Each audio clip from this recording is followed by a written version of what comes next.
Trailer చూసిన తర్వాత what an amazing love story అని అనిపించింది. చాలా సందర్భాల్లో లవ్ స్టోరీస్ వచ్చినప్పుడల్లా బాగున్నాయి అనేటట్టుగా ట్రైలర్ కట్స్ ఉంటాయి, కానీ something about Raju weds Rambai is ఏంటంటే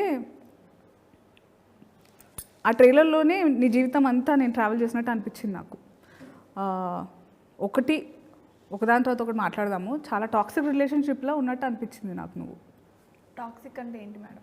ప్రేమని అపార్థం చేసుకుంటున్న జనరేషన్ ఉంది ఇప్పుడు. ఏంటంటే చాలామంది అర్థం చేసుకున్నారు, చాలామంది లేదు. ప్రేమ అంటే కొట్టడం, తిట్టడం, పెత్తనం చెలాయించడం, మాటలు అంటే ఇప్పుడు నేను ఏవైతే యూజ్లెస్ డిమాండ్స్ ఉంటాయో అవి నువ్వు ఒప్పుకుంటేనే ప్రేమ ఉన్నట్టు, ఇట్లా చాలా మిస్ఇంటర్ప్రిటేషన్. ప్రేమని తప్పుగా అర్థం చేసుకుంటున్నారు. ప్రేమ అంటే అర్థం అది కాదు కదా. ప్రేమ అంటే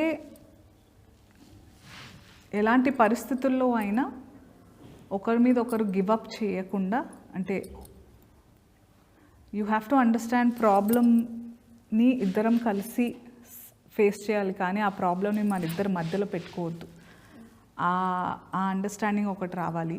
ప్లస్ పేరెంట్స్ కూడా ఏంటంటే అదొక జనరేషనల్ ట్రామా అయిపోయింది. ఇప్పుడు మీ నాన్న మీ అమ్మని కొడుతున్నాడు, నువ్వు కూడా కొట్టేటోడినే, నీకు అది తెలియకుండా అట్లాంటి వాడిని ఎత్తుక్కున్నావు. That's the problem that girls as daughters, కూతుళ్ళకి ఇదే ఇష్యూ ఉంటుంది. మీరు ఇప్పుడు చెప్పిన ప్రేమ గురించి చెప్పారు కదా, ఇట్లా ఉండాలి, ఇట్లా సమస్యలన్నీ ఎదుర్కోవాలి, మధ్యలో పెట్టకూడదని. నేను రాజుగాడు కూడా అట్లానే ఉన్నాం మేడం.